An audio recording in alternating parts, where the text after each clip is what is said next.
P TV का आगाज कैसे हुआ? बेनजीर भुट्टो ने किस प्रोग्राम की मेजबानी की थी? बेनजीर न्यूज बुलेटिन बनाना जानती थी। वज़ीर आज़म बनने के बाद भी न्यूज बुलेटिन बनाया। डिक्टेटर की फरमाइश पर कौन सा गाना चलाया गया? हामिद मीर का जबरदस्त कॉलम। सीनियर सहाफी और तजिया निगार हामिद मीर ने 14 जुलाई 2016 को रोजनामा जंग में शाया होने वाले अपने कॉलम बाउनवान एक और मुशर्रफ में होशरुबा इंकशाफ करने के साथ साथ कई दिलचस्प और अहम वाकयात बयान किए हैं। हामिद मीर ने मुहिब वतन डिक्टेटरों और करप्ट प्राइम मिनिस्टरों में फर्क बताते हुए लिखा कि कुछ लोगों को अभी तक इस फर्क की समझ नहीं आई। ऐसे ना समझों को आगा नासिर साहब की किताब दिस इज पीटीवी पढ़ लेनी चाहिए।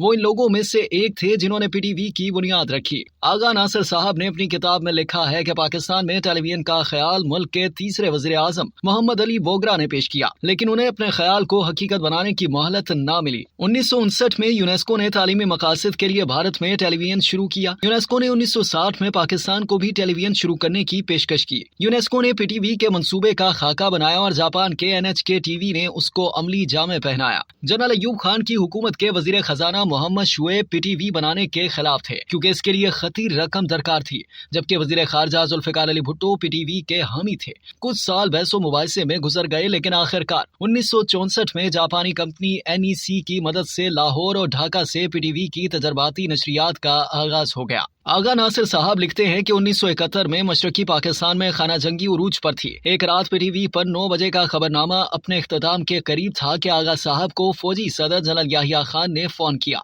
वो अयूब सदर में अपने कुछ दोस्तों के साथ बैठे थे और पीटीवी पर निगहत अकबर का गाना कल 14वीं का चांद था सुनने के मुतमन्नी थे। आगा साहब ने कुछ ही देर में ये गाना चलवा दिया और इस वाक़े के कुछ दिन बाद सकूते ढाका हो गया। आगा नासिर साहब लिखते हैं कि मोहतरमा बेनजीर भुट्टो ने पीटीवी पर 1976 में कुछ अरसे के लिए करंट अफेयर्स के एक प्रोग्राम इनकाउंटर की मेजबानी भी की। जब वो वज़ीर आज़म बन गई तो एक दिन पीटीवी के दौरे पर आई और शिकायत की कि पीटीवी का खबरनामा 10 बजे के बाद भी जारी रहता है। उन्हें बताया गया कि पीटीवी पर मुख्तलिफ वज़रा और वज़राए आला की खबरें नशर करने का दबाव होता है, जिस पर वज़ीर आज़म ने पीटीवी के MD फरहाद जैदी से कहा कि क्या आपको मालूम है कि मैं पीटीवी के न्यूज रूम में इंटर्नशिप कर चुकी हूँ और न्यूज बुलेटिन बनाना अच्छी तरह जानती हूँ। MD साहब ने कहा ठीक है, आज का न्यूज बुलेटिन आप बनाएं। वज़ीर आज़म साहिबा ने न्यूज बुलेटिन का ड्राफ्ट बर वक्त तैयार कर दिया, लेकिन बुलेटिन का दौरान उस दिन भी कम ना हो सका। आगा साहब ने तफसील के साथ लिखा है कि पाकिस्तान में मीडिया की आजादी मोहतरमा बेनजीर भुट्टो के दौर में शुरू हुई। उन्होंने प्राइवेट रेडियो स्टेशन शुरू कराए, केबल पर CNN और BBC को नशर करने की इजाजत दी। उनके शुरू किए गए काम को जनरल परवेज मुशर्रफ ने आगे बढ़ाया और प्राइवेट टीवी चैनल शुरू कराए, लेकिन फिर उन्हीं मुशर्रफ साहब ने 2007 में इन चैनल्स पर पाबंदियां भी लगा दी। डिक्टेटर तनकीद बर्दाश्त नहीं कर सकता।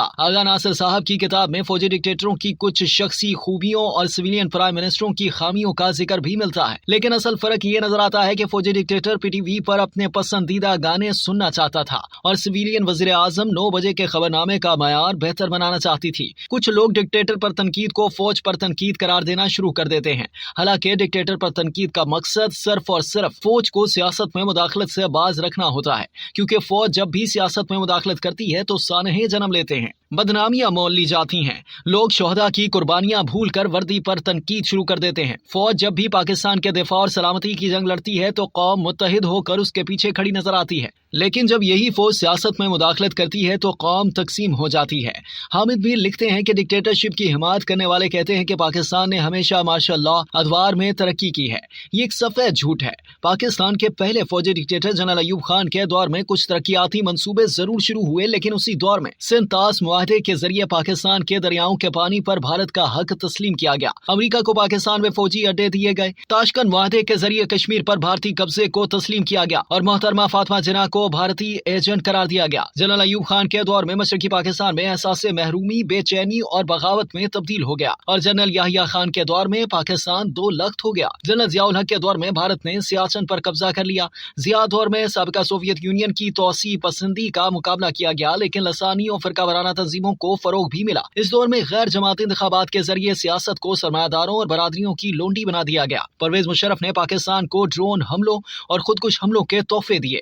मौसूफ शरीफ ने कश्मीर की तहरीक आज़ादी की पीठ में ऐसे खंजर घोंपे कि सैयद अली गिलानी ने तड़प कर मुशर्रफ को गद्दारे कश्मीर का खिताब दे डाला। इसी दौर में नवाब अकबर बुगटी को कत्ल करके बलोचिस्तान में नफरतों की आग भड़काई गई और NRO पर दस्तखत करके करप्शन को कानूनी तहफ्फुज़ दिया गया। मैं सियासतदानों पर बहुत तनकीद करता हूँ और उनके एहतसाब का हामी हूँ, लेकिन डिक्टेटर का एहतसाब क्यों ना हो। डिक्टेटर मुल्क तोड़ दे तो कोई नहीं पूछता और वजीर आजम मलिक फिरोज खान नून गवादर को पाकिस्तान का हिस्सा बना दे तो जनरल अयूब खान उसकी हुकूमत खत्म कर देता है। जुल्फिकार अली भुट्टो भारतीय जेलों से 90,000 कैदी रिहा करा कर और एटमी प्रोग्राम शुरू करके फांसी पर लटक जाता है और परवेज मुशर्रफ 2 मरतबा आइन तोड़कर भी बच जाता है। बेनजीर भुट्टो शुमाली कोरिया से गौरी मिसाइल की टेक्नोलॉजी लाई और नवाज शरीफ ने एटमी धमाके किए, फिर भी दोनों गद्दार ठहरे। सितम ज़रीफी देखिए कि ये दोनों एक दूसरे पर भी संगीन इल्जामात लगाते थे।